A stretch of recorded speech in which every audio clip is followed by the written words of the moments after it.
Good afternoon, everyone. If you're on the East Coast or if you're on the West Coast like Brian Tracy, good morning to you. We are so thrilled that you have invested some time with us to learn today. And I'm sure if you are like me, you are likely in awe of the fact that we have a chance to spend an hour learning from the great Brian Tracy. Brian and I were talking a little bit before all of you joined us, and we were talking about how one of the keys to the success of his books is that all of his books are so practical and immediately applicable. So today we're gathered to celebrate the launch of the third edition of this classic title, Eat That Frog, which has been an international bestseller, translated into more than 42 languages, and has made a difference in countless lives, probably yours as well. Brian, welcome. How are you today? I'm just terrific. Thank you. Becky, how are you? I'm doing well, thanks. So today we're going to have a conversation, and we have some questions and answers, and then later in the broadcast we're going to invite all of you who are on the line also to add your questions. So if I could, I want to ask you to take a moment to get familiar with GoToWebinar, and using the GoToWebinar panel, I would love to hear from you where you are. And I'm already having some notes here. So Rohit said, hey, is this live? Brian himself is here. I can't believe it. He's my idol who I've been listening to for years, so welcome to you. Good afternoon in Jamaica. There's lots of thanks coming in. We have callers from Dubai and Indiana and Alabama, Kansas, Florida, Ohio, Oregon, Pittsburgh, Virginia, South Carolina, New Jersey, Granville, Ohio, Kansas, Florida, Massachusetts, Minnesota, more from Canada. It looks like we have callers literally from all over the world, and many are still joining us, including my high school friend Jamie. Thanks for coming, Jamie. Lots of kind comments. I'm curious, if you are with a group in your organization and you've called in today as a group to listen, I would love it if you would go ahead and mention the name of your organization so I can shout you out. We love it when people join together. Looks like a few more international callers. We have London and the Netherlands and South Africa. Amazing. Egypt even. And there's a group, it looks like, at the Bank of Egypt who's listening to this call today, and then a friend in Bulgaria. So amazing. Welcome to all of you. In case you're curious, we will be recording today's event. We will share these slides with you, although there are only a few. I'll let you know ahead of time. If you don't see the slides moving, that's by design. We really want you to dial in and enjoy the conversation today, and we only have a few graphical images to support the content. So let's see, a couple of notes. Brian, your friends at Barrett Kohler Publishers say hi, and congratulations on the new edition of the book. And another country to mention, Croatia. Wow. So this is truly an international audience, and it is such an honor, Mr. Tracy, to be hosting you and learning with you today. We also want to invite all of you, if you are would love to tweet. You're going to see on some of the other slides that we are using the hashtag today, #EatThatFrog, and we would invite you to share any of the key insights from today's event with Eat That Frog, and also with Brian's Twitter handle. We'd love to have you add those. So I think that we can go ahead and jump in, but before I do so, I don't know that Brian Tracy needs an introduction, but a few things that I would like to mention. I'm personally amazed. Brian was sharing with me that over the last 6 weeks, he's literally traveled almost around the world. He's been doing keynote speeches to audiences that range from 700 and sometimes gust all the way up to 10,000 in places like Poland, Milan, Vienna, Kazakhstan, Moldova, Korea, China, and Brazil, and he's getting ready to leave soon to go to India and Singapore. And when he does that, that will be at least 2 times around the world that Brian's work has taken him. And when he travels, he speaks on these very important and impactful topics like productivity and business. And his books, as I mentioned before, 84 of them have been distributed worldwide in almost every single language you can imagine. I also know that Brian is a married man with 4 children and 5 grandchildren, and that they're his pride and joy. And so, is there anything I missed, Brian, that you want our audience to know about today? Oh, that's terrific, Becky. It's I'm amazed at how much of our conversation you absorbed. Congratulations. Well, sure. I like to take notes too, so I'm cheating a little bit. So our initial questions today are crafted in part based on some surveys we did with the people who are attending, and I'll be looking at other questions in the panel a little bit later on. But where I'd love to start today, Brian, could you tell us the story behind the title of the book, Eat That Frog, and how you came up with this concept of eating that frog and what that's meant to you over the years? Well, thank you. Actually, I read this story by Mark Twain, and he wrote it in 1886. He said, if the first thing you do in the morning is you get up and eat a live frog, you'll have the satisfaction of knowing that's probably the worst thing that can happen to you all day long. And that's his little idea on time management. And I never forgot that. And then years later, we came up with this title for this book on time management. And I have always liked numbers. So everything I do, if it's a short talk or seminar or even essay or article, it has either 3 points. If it's a larger one, it has 7 points. If it's larger, it has 7 chapters or 12 chapters. And if it's larger still, it has 21. So those are my numbers, 3, 7, 12, and 21. And virtually every book, with maybe 1 or 2 exceptions, is divided up. So I came up with the idea of 21 great ways to double your productivity. And my publishers at Barrett Kohler came back, Steve Persanti, very insightful person, said, well, there's lots of productivity books, but your chapter 15 is that Eat That Frog. It's the Mark Twain story. If you could run that through the entire book, this book could be a real hit, because people are buying books like Who Moved My Cheese and Fish and things like that. And so I said, okay. And I wrote it so that the idea of a frog appears in all 21 chapters. And then I took the 21 most important time management principles that I had discovered in years and years and years of research, dozens and dozens of books and tapes and courses and time management programs, and I put them all in a sequence, so like links in a chain, number 1, number 2, number 3, and if you follow the links, every single link is a gem in itself. Like for instance, chapter 1 is the importance of goals and how to set them and how to achieve them. And I've taught goal setting. A couple of years later, I wrote a book called Goals, which is the best-selling book in the world on goals. Just as Eat That Frog is the best-selling book in the world on time management. And because goals are so important. That's chapter 1. So I show people how to set really important goals in each key part of their lives. And people can get up from chapter 1 and change their life. Their life will be different thereafter. And then chapter 2. And it's also an integral unit loaded with practical ideas and specific things. Now do this. If you like this concept, now do this immediately. And people do, and the results they get are phenomenal.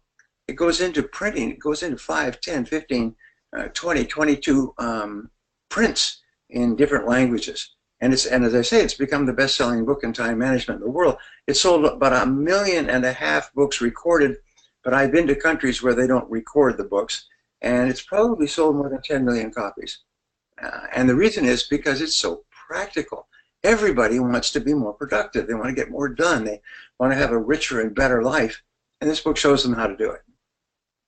Great. So Brian, can you tell me how people could go about defining what their frog is each day?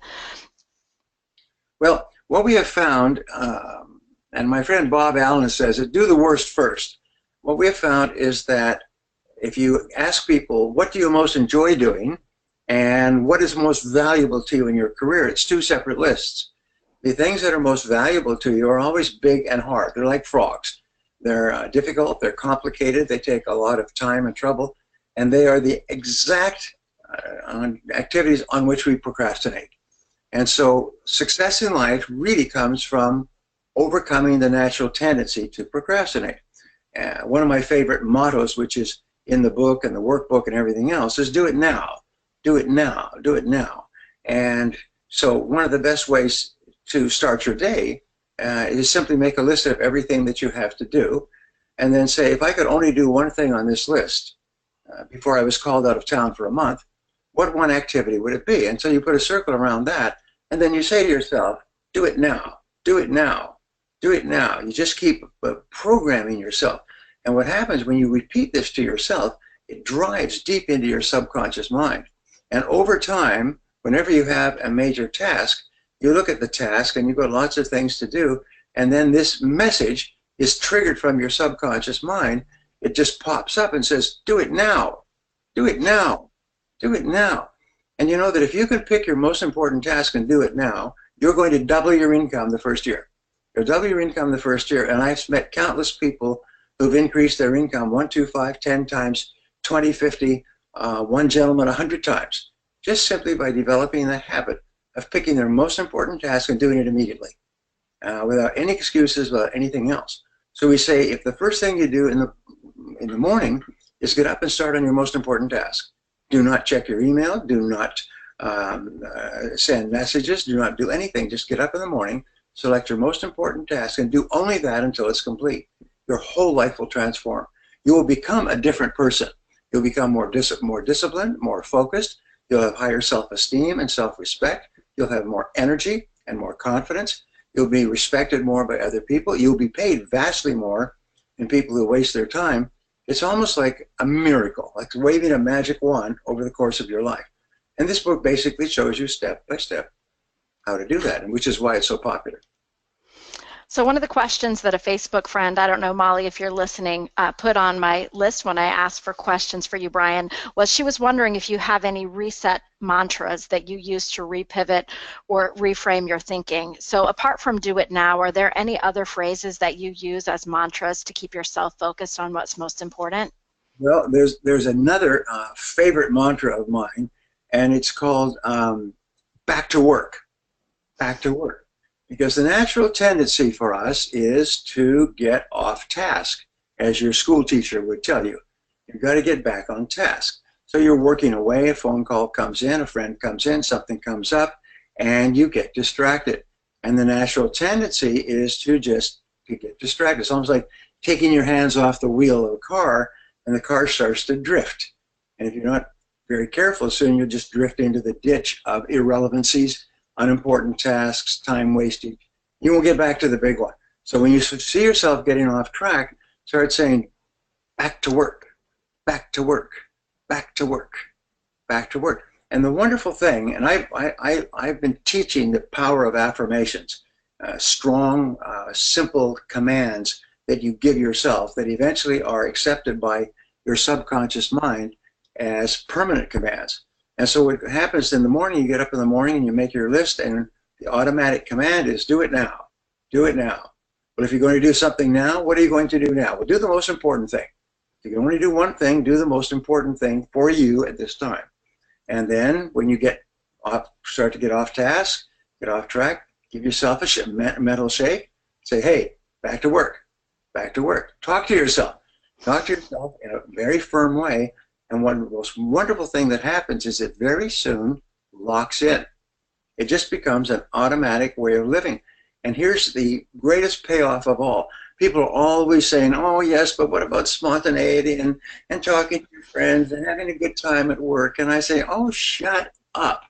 Your job at work is not to have fun and to laugh and tell stories and waste most of your time.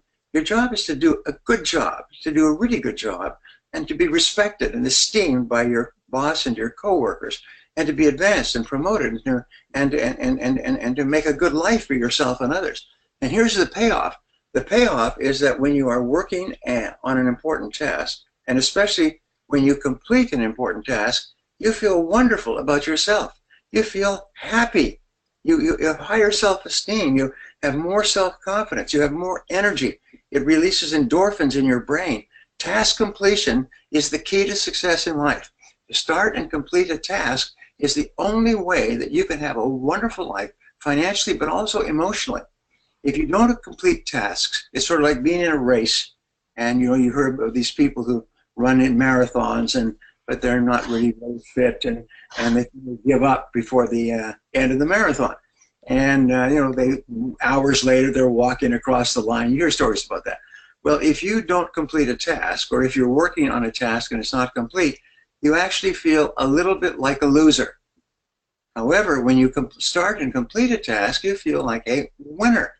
And here's a simple example. If you go to the store and buy groceries and come home and put them all away, and so your counter is clean, everything's clean, and you just look at your kitchen, you feel like a winner.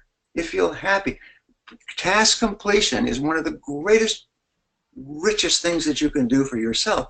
And because you release endorphins, endorphins are nature's happy drug. And just like any drug can become addictive if you take it regularly, if you take endorphins, what happened, in other words, if you complete tasks and become happy, it becomes an addiction. You love to start and complete important tasks, to do things that make a difference, to do things that are important to your life and important to the people around you. And pretty soon it becomes automatic. You can hardly wait to get up and get going and complete a task. And if you start off every morning by completing an important task, you just explode your life in terms of mental, emotional, and physical riches. And that's all sort of runs throughout this book. So people who do that just feel wonderful about themselves all the time. I love that, and I've experienced it too. So here's a question for you, Brian, and this could be my question, although I'm not the one who wrote it. So what do you do when there is just too much to handle in any given day or season? So the person who asked the question was referencing, say you have a seasonal workload, so half the year is 30% busier than the rest of the year. But what about just people who feel like there's way too much to do? Well, first of all, remember you can only do one thing at a time. You know, my favorite expression when I get overwhelmed, and I say yes to everything. I mean, sometimes I'm writing 4 books at a time, plus I'm speaking all over the world, plus I'm doing all kinds of other things. So I say all you can do is all you can do. When you get overwhelmed with stuff, you stop. Say all you can do is all you can do. One of the most famous stories of success was a man named Andrew Carnegie. And Andrew Carnegie came over from Scotland as a boy with no father. And he got a job. He was put in a boys' home. And he got a job as a short little guy, got a job as an itinerant steel worker, a day worker in a steel plant in Pittsburgh. And he would show up. This is where they show up, and the people come out and they pick the workers. This is in the old days. And then the workers all go into the plant and they close the door. And over time, of course, it became more permanent. But he did a really good job, and he got promoted and moved up to foreman and then to supervisor, and then became a manager, and was just drowning in work. And one day he's working away, 8, 9 o'clock at night. The factory's closed, and this man, famous story, Ivy Lee, who was a management consultant for the steel plant, was in the plant working with the top executives on his way home. And he saw him in there with a light, just swamped. His desk was just loaded with material. And he dropped in. He said, "Hi, how are you doing?" He said, "Fine." He said, "How's everything going?" He said, "Well," he said, "I'm just drowning. I'm just swamped. I just too much work to do. I can never get on top of it." He said, "Well, if I could show you how to get on top of your work, would you pay me? Would you give me a return or a reward?" And he said, "Sure." And so he said, "All right, this is what I'm going to tell you to do." He said, "I'm going to sit here and I want you to make a list of everything that you have to do on your desk. Just make a list. Just start writing." So he wrote down, he had about 30 things he had to do. He said, "Now I want you to go through this list and set priorities on this list and pick the most important six projects that you have to do. Just go down and pick 6 and write those on a separate piece of paper." And he said, "Now I want you to go through that list of 6 and say, what is the most important thing on this list that if you completed it, it would make the biggest difference in your work?" So he went down the 6 and picked it out. He said, "Now," he said, "tomorrow morning when you start work, start on that one task and do only that task and work on that task until it's complete. Then," he said, "review your list, the 6 list, and start with number 2 if it is still number 2, and then do that." He said, "Just use this method every single day and see what happens." Well, Andrew Carnegie, who was an executive in a steel plant, used the method. He said within 30 days, he said he was on top of everything and was coming to be recognized by his employers, his seniors, as incredibly productive. And so he was promoted and promoted again and promoted again. Before his career was over, Andrew Carnegie owned the biggest steel plant in the United States and sold it for $595 million in 1896. He would have been as rich as Bill Gates at that time. He was considered to be the richest man in the world. And he said he owed his success more to that simple piece of advice by the management consultant than anything he ever learned in his life. And Carnegie, it's a wonderful story. Carnegie became known as the millionaire maker because everybody who went to work for Carnegie, or many people moved up rapidly, became top executives, were hired away, started their own plants, and became millionaires. And it's because he would sit down with each person on their first day and teach them this method. He said he created more millionaires in American business than any other man of his time at that time. And so I thought, well, that's a pretty neat idea. So I sort of summarize it and stick it all in one part of one chapter. And so, by the way, the rest of the story, which is told by Nightingale Conant, is that over the next few years, he paid Ivy Lee the equivalent of $250,000 as a reward for his advice, because it was the most valuable advice he received in his whole work. And the bottom line is make a list of everything. That's how you get control. You get control by writing everything down on paper, capturing it on paper. Second is you go through the list and you discipline yourself to organize the list by priority. And then third is you pick your most important task and start on it first and stay with it till it's done. If you can do those three things, it made Carnegie the richest man in America. It made more people millionaires than any other single technique. And that's one of the things we teach in Eat That Frog. So it seems to me that one of the key things you're saying, Brian, is to pick the most important thing and stay with it until it's done. So do you have any advice about dealing with distractions or interruptions when you're on the way to finishing that most important thing? Well, there's several things that you can do. And Peter Drucker talks about this. Remember, I have done hundreds of hours, maybe 1,000 hours worth of research just on this book. So I'll read an entire book and get one idea. Peter Drucker says that you cannot work in an environment where you are constantly interrupted. So one of the most important things you do, which we teach in this book, is carve out chunks of time. Successful people carve out chunks of time. I remember reading a wonderful story of this woman who started off, came from a poor family, got a job in a company in New York, and she started to get up at 5 o'clock in the morning and start work immediately. She'd get up, have a cup of coffee, get dressed, and she'd work for 3 hours nonstop, following these techniques. And she became the most productive person in her company. She would have an entire day's worth of work done by the time she got to work. And from then on, she would do 2 times, 3 times the amount that anybody else did. And the interesting thing is productivity is noticeable. People can see highly productive people. And if you're a boss, if you're a manager, boy, you hire them and you pay them. I have run my own businesses, 22 businesses over the years, and I practice what is called the preemptive increase. In other words, nobody ever has to come to me and ask for more money. I go to them and I say, look, you are really productive. You're doing a great job. I want to give you more money. I don't want you to go somewhere else. I want to give you more money. Would that be okay?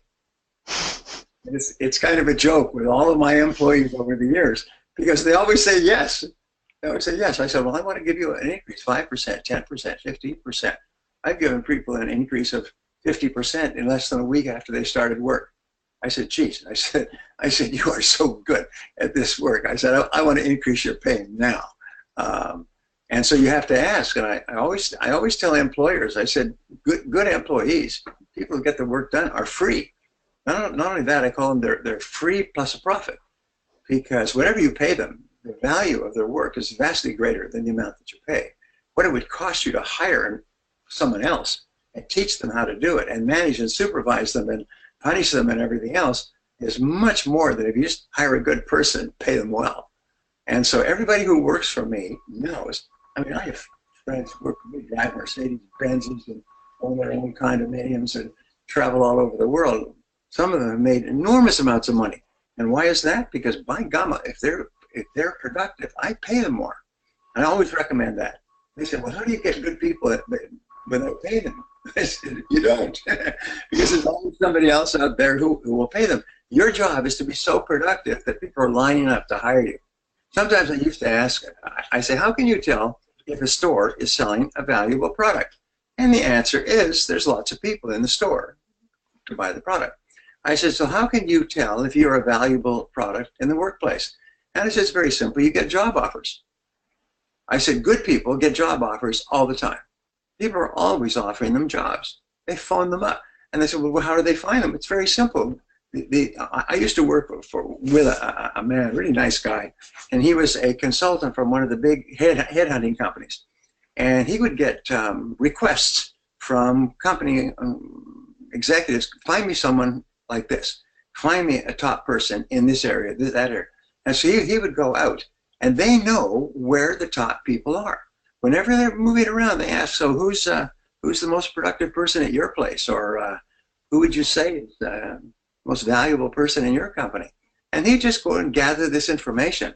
And so somebody said, well, we need somebody like this. Well, he had this list, and he'd call them up and he'd invite them for lunch. And he'd say, look, I've got a possible job for you. It'll pay you 10, 20, 50% more than you're getting today. And you'd be interested. That's all he did. My point is that everybody knows who the most productive people are. In a company like ours, we have about 30 people in our company. If you asked who's the most productive person in this company, everybody knows. They'd all point at this. It's Rob. Rob's the most productive person in this company. And who's second? It's Susan. And who's third? Chelsea. Everybody knows who the most productive person is. I said, you want to change your life? Imagine that there is a contest on and nobody knows about it. And you have cameras, hidden cameras set up by efficiency experts, and they're also going to do interviews of all your staff, all your coworkers, to find out who the most productive person in this company is. And that person is going to receive a massive prize at the end of the year. However, nobody else knows about this contest except you. Now, here's the plan. You make a decision that, by gum, you're going to win this contest. Is that with the end of the year, when they submit all the ballots and all the opinions and everything else, when the results come in, you win. Everybody says you are the most productive person in this company. If you do that, it'll do more to change your life and your future than almost anything else you could do in the whole world. Because once you become the most productive person, which takes a lot of repetition, becomes a habit. You just become like a results machine. Somebody just drops a job into you, and boom, you just eat it up. And the best reputation, which I learned this as a young man working for the chairman of a large conglomerate, is that get the reputation for being the go-to person. You want it done, give it to Harry or Susan. You want it done fast, give it to Brian or Becky. And so you develop the reputation for people who want the job and want it done quickly and well, they bring it to you. The other jobs, they can be done in a few days or a few weeks. They can give to the other employees, the ones that have limited future. But the people who are really going someplace, you're one of them. You're the ones who the top people come to you and say, can you do this? I remember I learned this when I was working I always call him the big boss, especially when I'm speaking overseas, because everybody knows who the big boss is, the big boss in your company. So I was working for the big boss, and the big boss gave me a task, and he said, you get this done in the next week or two, I'd appreciate it. And this was Friday night, and I worked all weekend, 16 hours, and then had it all typed up and on his desk when he came in Monday morning. And he said, it wasn't necessary for you to do it that quickly. I said, well, I just want to make sure I'm on top of things. And I did this on a regular basis, and one day, he gave me a task that didn't need to be done for 2 or 3 weeks, but on Monday morning, the bankers called him, and they wanted the pro forma on the business, and it was all done. He said, as a matter of fact, he was asked for it on Friday. He was given 2 weeks. He had it there on his desk on Monday morning, and he passed it over to the bank. The bank approved a $50 million loan based on my work, based on my pro forma. Now, what do you think happened to me after that? Well, after that, whenever he needed something done, he came to me first and foremost. And he began spending time with me, the big boss, every day. At the end of the day, after everyone had gone, I would still be in my office, and he would call me, come on down. And we'd sit there, and we'd talk from about 5:30 to 7 every night. And I learned more and had more responsibilities. Within a year, I was running 3 divisions of the company. And after I left, the accountant who I hired to work for me told me he paid you more than he ever paid anybody else in his career. He said, and it was because whatever he gave you, you just churned it out and did it well. So one of the things I tell people, if you want the key to success, is whenever you're asked to do something, do it quickly and do it well, and just turn it back in as fast as you can. Stop the clock. What most people do is they put it on their list, and they say, well, I'll get to it, later. I'll get to it next week. What you do is, like, it's red alert. The building's on fire. Your boss just asked you for something. You do it fast and you do it well. You get a reputation for it. You want something done, give it to him, give it to her. And it's astonishing. How you feel is phenomenal. How your coworkers feel is another interesting subject. But if you want to move up fast, it's like stomping on the accelerator of your career. Do it quickly, do it well. So Brian, do you have any insights? You just mentioned team members or other employees, and one of the questions that came in when I put the call out was related to this. So how do you get other team members to stop procrastinating? When your work depends upon the work of someone else, how can you inspire others to get involved to do the work quickly so that you don't have last-minute fire drills? Well, you can ask me any question and I'll give you an answer to it. I've done exhaustive research on this, and fortunately, 150 of the top business researchers in the world spent 10 years looking at 22,000 companies in 20 countries to find out what are the keys to high productivity and high performance. And when I looked at it, SMA shaking my head, it turned out to be the same things I've been teaching for years based on my research. But what they found is that 80% of productivity is based on three things. Number one is very clear goals and objectives. Everybody, the company has clear goals for the quarter, for the half year, the year, and everybody knows exactly what they are. They're all part of a team working toward company goals.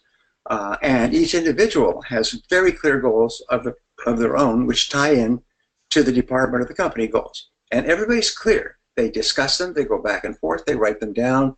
There's no ambiguity. I think clarity is about 95% of success, both personal, corporate, and especially on teams. Number two is very clear measures and standards of performance. Numbers. Everybody has numbers attached to every goal. So we say in business, every business objective can be measured in numerical terms. And one of my favorite lines from last year was a consultant who said, if you want to be successful, measure everything numerically. If you want to be rich, measure everything financially. He said, attach a financial number to everything. But always have a number so that as Einstein said, a 6-year-old child can tell you how close you are to completing the task. What's the number? What's your measure? And so when I do consulting programs where I have 30, 40 business owner, I have them go through the exercise. What is their goal? And then how can you measure that? How are you going to measure whether or not you've completed that goal? Now the third is very clear schedules and deadlines. Is everybody knows exactly when the schedule is for the project, and everybody has a clear deadline. They know what is the drop dead date. And so those three, clear goals and objectives, clear standards and measures, clear schedules and deadlines, turn out to be 80% of productivity, performance, success, and riches. Now here's something else so coming back to working with a team, I was given the private data on a $3 million study done by one of the biggest companies in the world. If I mentioned the name, they gave me the right to share this information as long as I promised the rest of my career not to give it to the company, because they had spent an enormous amount of money on these team building concepts, and they had become one of the biggest companies in the world as a result of this basically inner research. So here's what they found. They said there's 5 keys to building a great team. Number one, surprise, surprise, is shared goals and objectives. Everybody on the team knew exactly what the team was meant to accomplish, and they discussed it, and they agreed, and they were clear about it. Number two, they had shared standards and measures. Number three, they had clear plans, clear schedules and deadlines. Number four is they had clear plans of action. Everybody knew what everyone else was supposed to do. Everyone knew what each person was supposed to do and when they were supposed to do it to get the overall job done. And number five was that the leader led the action, and that the leader's job was to make sure that everybody had the resources that they needed to do their job. They called it something like the orchestra conductor method of management, which is another whole other thing. But instead of being a dictator or a military officer, the top person directed the orchestra and made sure that every single team member had all the resources that they needed to do their job on time and to do it well. So that's what you do with a team. You make sure that everybody is really clear about the goals. The reason why people waste so much time is that they're not really clear about either what the goal is or how it's to be measured or when it's to be done. But whenever everybody is clear, then you manage by objectives. You just simply say, how's it going? The job's due on Thursday at noon. How's it going? So you just measure by how's it going. When everybody's clear, you really don't have to supervise them or demand things or anything else. You just say, well, are we all clear? Yes, well, good. How's it going? And you just get them to measure themselves against the standards that they've agreed to.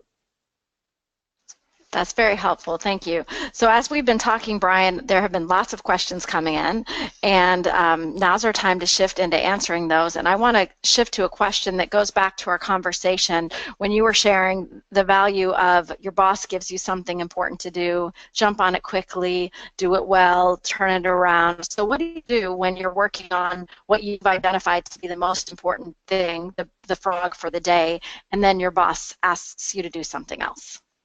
Well, you just simply, you see, bosses ask cumulatively. So they ask you to do something on Monday morning, and then they'll ask you to do something else on Tuesday afternoon, and then they'll ask you to do something on Wednesday, and they are not aware of what they've asked you to do already, and they don't realize that this is accumulating. It's piling up like the avalanche overhang in the mountains. And so when your boss comes and asks you to do this job, you say, absolutely. Right now, I'm working on this for you. Does this new job take precedence? Or would you like me to finish this old job before I start the new one? So always share with your boss. And so your boss is always crystal clear. Let me just stop this sound. So what you do is you just make it clear that you'll do it, but which is the highest priority.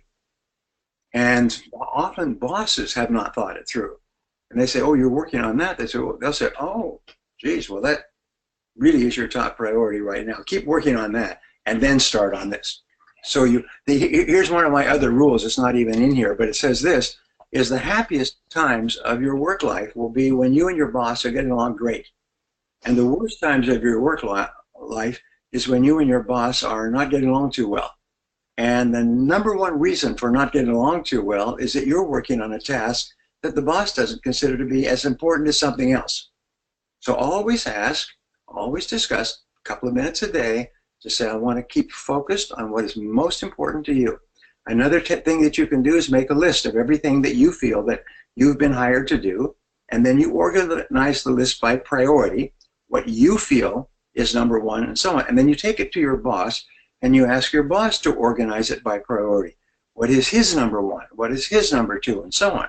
Because if you are out, if you are working on what your boss considers to be a lower value task, he or she is not going to be happy.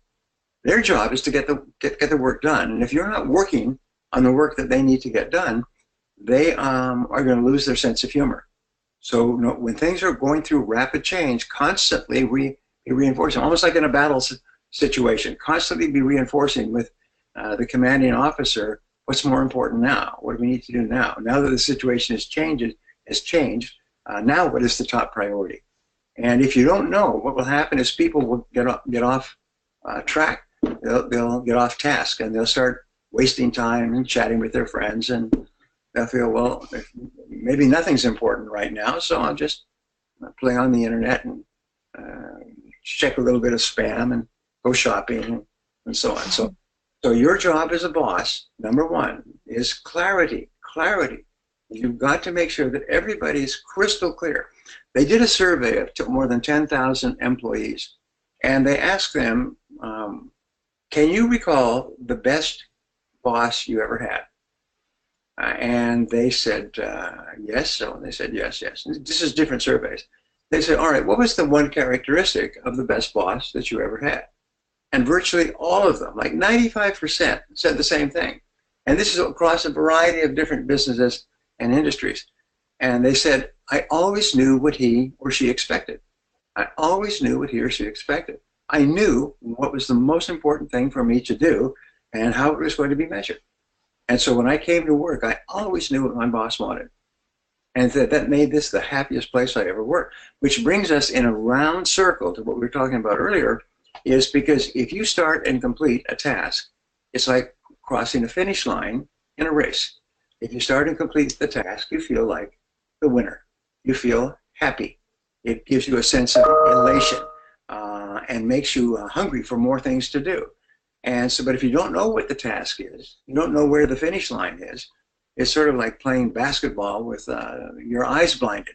I mean, you can throw the basket, throw the ball anywhere, but you never know if you've made a basket. But if when you always know exactly what you're expected to do and by when and how it will be measured, well, then you can feel like a winner all the time. You can feel like a winner every minute of every day, and it makes you eager to get to work. So Amanda asked a question that I would love to hear your take on, Brian, because I know you're a family guy. Amanda says that it seems like there's a lot of time spent working. So as you describe, the story about when you stayed in the office until 7 with the boss and got so much learning, how do you balance, the desire to do well and be productive with your family and other areas of your life? Well, it is a constant balance. I've been asked this question 1,000 times. I say, how often does a tightrope walker balance when he or she is on the high wire? How often? And everybody pauses for a while. There's silence in the room. And they say, all the time? Yeah, all the time. The tightrope walker balances. If you're working a job and you have a family and other responsibilities, how often do you balance? All the time. I read an article this week that said there's no such thing as what did it say? There's no such thing as balance in work and family life. Why? It's because they're constantly changing. Like sometimes you'll have to do what one time management expert called deliberate excess. Is you'll have to work 16 hours a day for 2 weeks to get a major project done because this project is really important to your company and therefore it's really important to you. And I found this out, by the way, because I was subsequently hired away at triple the salary and vastly more responsibility because I had a reputation for getting stuff done. Because when something was important and had to get done, I'd be on a plane and I'd be flying internationally to jump on a task or responsibility and take action quickly because time was of the essence. So people say, well, I'm going to go to my son's concert recital and so on and so forth. Sometimes you're going to have to engage in deliberate excess. You're going to have to work all out. Now, that being said, here's the big challenge, and here's the real challenge, is that fully 50% of time at work is wasted. According to Robert Half and Associates, who do placement for accounting professionals all over the world and who I work with, they found that just going around, looking at work environments, fully 50% of time is wasted. And I was quite astonished when I saw that. And then the next day, I was in a major corporation where I was speaking, and I was there early, and I was there at about 9:30 in the morning, and I looked around, and there were 10 people in the office, only one of whom was working. All the other 9 were just kind of chatting and shooting the bull and checking with their email and doing their nails and reading the newspaper. It was astonishing. The statistic only 50% of working time is wasted, and here's 9 out of 10 people were not working. The one person that was working looked so they stood out like a sore thumb. They were actually hunched over and doing work, while the others were just sort of hanging around. So 50% of working time is wasted. Now, how is it wasted? The biggest single waste of working time is idle chit-chat with coworkers. Idle chit-chat with coworkers. And that's kind of a slap upside the head, as they say, for most people, because they think, they have this idea, this is my contention, is that your first world of work is school, when you go to school for the first time.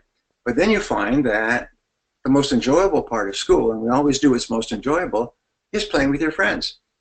And so if you go through your entire school life, and if you're lucky, you go to college or university, what do you do at school? You go, and the first thing you do is meet your friends.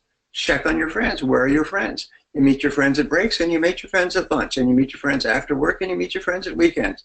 And that's all you do is play with your friends. So the world of work for most people is like an extension of the sandbox. They go to work and they play with their friends. And I just ask people in my audiences, business audiences, I say, how many of you, when you go to work, go straight to work, and how many of you go and find somebody to talk to? And the whole audience goes, ooh. Yeah. what you do is you look at work as the place where you chat with your friends. And so they say, how much of your time do you waste? Oh, they say, not very much time at all. I mean, maybe 5% of time chat with my friends. They said, well, so I do this, and it's true, by the way, there's lots of research. So we've taken a camera, we've put hidden cameras, and we've been tracking your behavior. And so we just want to play back a typical day for you. And so here we go. And so you come into work and you go to your desk. If you have a desk, you put your stuff down. Oh, and there's your friend. You go and talk to your friend. And so how much time do you think you spent talking to your friend? Oh, just a minute or two, just saying, how's everything going? And then there's a timer on the bottom. And the timer is at 22 minutes. Tick, tick, tick, tick, tick, tick, tick, tick, tick, tick, tick, tick, tick. And you finish, oh, shit, I gotta go. I gotta take this call. And the person goes away, and then you walk back towards your office. There's someone else. And you start to chat. Well, how long do you think you've chatted here? Oh, 1 or 2 minutes. And it's tick, tick, tick, tick, 17 minutes, 18 minutes, 19 minutes. And then suddenly it's 11 o'clock and you haven't done any work. And geez, you've got to do some work quickly because it's almost lunchtime. And most people start working again about 1:30, and then they stop working about 3:30 or 4. I sometimes joke with my audience, as I said, you notice that the traffic is jammed from about 4 o'clock on, and when you're going home. Well, why is that? Well, these people don't get off work till 5 o'clock, but they're going home to beat the traffic. And so therefore, you're going home to beat the traffic. You are the traffic. That's the problem. And the reason, by about 3 o'clock, you say, well, there's no point in trying to get it done today. I'll start on it first thing tomorrow. I'll get it done tomorrow. And then here, run the camera. You walk into work. First thing you do is go and find somebody to play with. Only we used to play with toys. Now we play with words. Play, play, play, play, play, play. And people waste 37% of their time of the day in idle chit-chat. And the second great curse is email. When you get onto email or SMS messages or telephone, that's another 50%. And most of that is wasted. It's just the endless going around and around and around. So I have a basic rule, and it is this, is work all the time you work. You want to change your life and your career, work all the time you work. When you go to work, work. And you can be nice and you can be friendly to people. You say, well, I'd love to talk to you more, but I got to get back to work. Got to get back to work. I got to get this done. The big boss wants this done by noon. I got to get back to work. Nobody will ever stop you from getting back to work. But eventually they'll stop talking to you. And pretty soon you'll be the only one working because everybody's talking to the people who don't mind wasting their day talking to someone else. So just keep working the whole time. One other thing which is so important is task completion. All of success comes from starting and completing tasks. It's not working on a task, it's completing a task. So your job is task completion. So work all the time you work. When you get there, start working immediately and complete the task. And if you're going to complete something, make sure you complete the most important task. And that's what we teach in Eat That Frog. We just keep teaching these techniques and methods where you can actually take control of your own mind until it becomes easy and automatic. Goethe, the German philosopher, considered one of the most intelligent men in history, said everything is hard before it's easy. If you want to develop a new habit, everything is hard before it's easy. But once you have developed the habit, it's easy and automatic. You just do it like you get up in the morning and brush your teeth and take a shower and get dressed and drive a certain way to work. It becomes automatic, so automatic you don't even think about it. And once it becomes easy and automatic, your productivity skyrockets. It becomes unbelievable. When somebody comes up to you, you know that they're a time waster. And the biggest waste of time, the biggest time consumers at work are other people. Other people will ruin your career, almost as if they've been paid by somebody who hates you to ruin this person's career. How do I do that? Just tie them up in a conversation every time you see them and ask them all kinds of stuff about their family. People just love to talk about their family and their kids and their spouse and what they did on the weekend, and just ask them all kinds of questions. You know, talk and talk and talk and talk and talk and talk and talk and talk and talk and talk and talk and talk and talk and talk. You just keep asking them questions. You want to destroy another person's career? Very simple. Just keep asking them questions and keep them away from working, because people are too weak. You ask them questions about their family and friends and their personal life, they just can't. They just don't have any strength. Their just guts implode. They become weak in the legs. They even have to sit down to tell you all their stories. So you find that people at work are your worst enemies. They'll kill you. So these are just things that we learn, and what you do is you develop the habit of good time management. Once you develop the habit of good time management, your productivity goes up 3 to 5 times, and your income goes up the same way. So, Brian, I understand there's a couple of new chapters in the third edition of this book related to technology being the greatest servant or the greatest distraction. Can you share a bit more about that with us? Yes, well, the whole purpose of technology from 2,000 years ago is to make it possible to do things faster and better, to reduce the amount of time, effort, energy, expense, to reduce the number of mistakes, and so on. In the last 2 or 3 decades, with the advent of the computer, we have seen the greatest explosion in time-saving, work-saving technology in the entire history of man. What we've accomplished is extraordinary. What we will accomplish in the next few years is beyond our imagination. We cannot even imagine. I mean, you just sometimes I say, how can you tell if a product is important? It's because it matters. It makes a difference. People care about it. I said, have you ever had this experience where you set off for work and you've driven 2 or 3 blocks and you realize you forgot your phone? I said, what did you do? You turned around right there in the street and you drove home to get your phone, because that really matters. That's really important to your productivity, your performance, your output, your communication, everything. So that's the reason for technology. The problem is that technology can be your biggest enemy as well, because technology is designed to be fun and easy to use. You look at apps. When Apple came out with the first iPhone, they had apps. It's very interesting because Steve Jobs didn't want to have apps because he didn't want anybody else to have the technology to develop for the iPhone. All his career, which is one of the reasons he got thrown out originally, is he would block anybody else from developing anything that was not on Apple architecture. And his co-workers, his senior managers, convinced them to let other people develop apps. And he reluctantly let other people develop apps. And that is what made Apple and Jobs and iPhones transform the world. There's now 1.5 million apps. But here's my point. How many of those apps are fun apps? They're just basically entertainment apps. They're games and fun and all kinds. Easily a million, maybe 1.2 million, maybe 1.4 million of the 1.5 million. Very few of the apps that they produce here are for serious work. Like there's some things, some apps are just fabulous stuff, like Google. Nobody can do it without Google. But even things like Yelp, for example, the owner of Yelp made $1 billion. Owner of Uber, which developed an app to pick up for cars, is worth what, $70 billion now, and so on. So some apps are really, really helpful. They're things that really matter. I mean, they're things that you use to refer. We go to the Amazon app and buy stuff from Amazon. Made Amazon the biggest retail supplier in the world today. It's because you can go to the Amazon app and buy, what was it, 300 million products. So there are some uses of technology that are very helpful, but they can become addictive. And what you have to do is you have to discipline yourself. Discipline yourself. Do not play with your iPhone or your computer during working hours. Play after work. The reason people don't have enough time for their families is because they're wasting so much time at work that they have to stay late and they have to bring the work home. One of my favorite stories, Becky, is this. The girl goes to her mother and said, Mommy, why does Daddy bring a briefcase full of work home every day and he works on his computer and he doesn't spend any time with the family? And the mother says, well, honey, you have to understand, Daddy's got so much work to do, he just can't get it done at work, so he has to bring it home. And she said, then why don't they put him into a slower class? Well, that's exactly what happens is if you don't get the work done, you're going to be put into a slower class.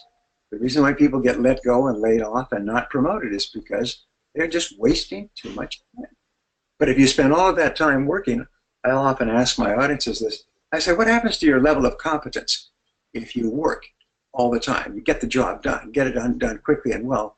What happens to your level of competence at that particular task? And there's a little silence in the room, and everybody sort of mutters, you get better. And I said, yes, you get better at it. I said, and if you get better at it, what happens to the amount of time it takes you to do the job and do it well? It drops. You get more done in less time. Yes, and what does that do to your career? It helps you. Yes, yes. You want to go and shake hands and give them a hug. That's right. Just come into work and get the job done. Get the job done as if the building's on fire and you got to get this job done before the end of the day. And if that's your mentality, you become one of the most productive and most respected people in your field. And I saw this when I was in my 30s. I saw that this got me hired away on 2 or 3 occasions. And I often joke, I said, you know what employers do to hire productive people away? Those dastardly employers, you know the trick that they use? They just shower them with more money. They give them money. I have a good friend who was a billionaire, and he built a series of companies. What do you do? Buy a company, and then he would transform the company. And I said, what's your technique? He said, well, I would ask around. I decided to get into an industry he wasn't even in. I would ask around. I said, who's the best person in this industry in the city, in the state? And they say, well, this person is the top executive. He just drives results more than anybody else. And what is it? He's the CEO or something else. Well, he'd call him up. He said, can I have lunch with you? And he said, look, I'm thinking of getting into this industry. I said, how much are they paying you where you are today? And he would tell him or not tell him. He said, whatever they're paying you, I'll double it if you'll come and work for me. And they'll say, but you don't even know what I do. I said, don't worry. I said, you're going to have to earn the money to pay yourself double the salary. So I'll put you in at CEO, and you can have twice as much money, but you're going to have to earn it. Do you want the job or not? They all said yes. So all we did was go around, ask who's the best person in this industry, and then hire them and pay them twice as much because they're going to have to earn all the money anyway. And that's how these dastardly employers think when hiring people away. And so I told you, as I mentioned before, I've always had people say, how can I hire good people and not pay them a lot of money? I want to save money. I said, you need a whack upside the head, because the fact is that people are going to go where the most money is. And so you want to be the employer who pays the most money. It's interesting. I've got friends who've gone to work for Apple and gone to work for Google and gone to work for Amazon and others. And they start these people out of school at $120,000 plus a $100,000 signing bonus. One of the sons of a couple that I know, in 1 year changed jobs with each of these companies at a higher salary, 120, 140, 160, and a $100,000 signing bonus each time. Funny to the point where you couldn't go to another company again with a signing bonus because everybody knew about it. But he was just 1 year out of college. And that's the kind of money that they're out there. People, how can I get a kid can get $120,000 plus a $100,000 signing bonus with one of these high-tech companies if they're good at what they do. These companies can afford to lavish money on people. So anyway, so the most important thing you can do is pay people well if you don't want them to go somewhere else. Well, it seems that we have come to the end of our time, and it's gone so fast. And so before we wrap up the hour together, Brian, one of the things I want to do is make sure folks know where to find the new book, the 3rd edition, and we have a link on the screen, eatthatfrog.bkconnection.com. We'll link you off to all the products associated with this book. Brian, could you spend about 1 minute and tell us all the different products that Barrett-Kohler has produced along with the book? Oh, yes. Well, we have decided that your ability to manage your time is a skill like typing with a keyboard. Once you have mastered it, you have it for life, like driving a car. And so my friends at Barrett-Kohler and myself and a lot of top people have developed the book. And then there's a workbook that goes with it where you go chapter by chapter, and it has exercises that you do chapter by chapter to basically automate and internalize the key skills so that you own them for life. There's a card deck that has a series of cards with the most important lessons for you to learn, read it on the one side, take action on the other, and then there's an entire 24-part video-based online training program. We did this because so many companies around the world have said, is there a Eat That Frog training program? And we said no, so they've created their own. So what we've done is we've created this fabulous program so that you could take one course, less than 30 minutes, one course per day for basically 24 working days, almost the number of working days in a month. And if you follow it with the book, the workbook, and the cards, you will have literally programmed yourself. You'll have literally plugged in and put in like a piece of software. You will now be one of the very best time managers in the world for life. Is you'll just automatically breathe in, breathe out, and get an enormous amount of work done. It'll almost be without thinking, just like the way you drive to work in the morning. You don't even think about the route, and you do certain things. It'll just be automatic and easy, as Goethe said. So we put this all together because what we have found is that the greatest gift that you can give yourself is to become automatically a very highly productive person. It determines your income, the home you live in, the size of your bank account, the restaurants that you go to, the schools that your children attend, the clothes that you wear. It determines your rate of promotion. Everything that you could possibly affect your life is determined by being highly productive. And this program makes you a highly productive person for life. Thanks so much for sharing with us about those resources. I want to encourage everyone to get the book today, although I do have a special gift. If 5 of you will get a free book today, you can email me webinars@weavinginfluence.com, and please send your feedback about today's webinar. Share what was most meaningful to you. And from those people who email us at webinars@weavinginfluence.com, we're going to choose 5 winners today to receive this book. We will be sending out the recording and the slides, and so we invite you to share this recording if it was valuable to you with others. And Brian, thank you for investing this hour. It's been a pleasure to have this conversation. Thank you. It's been a great pleasure to be with all of you.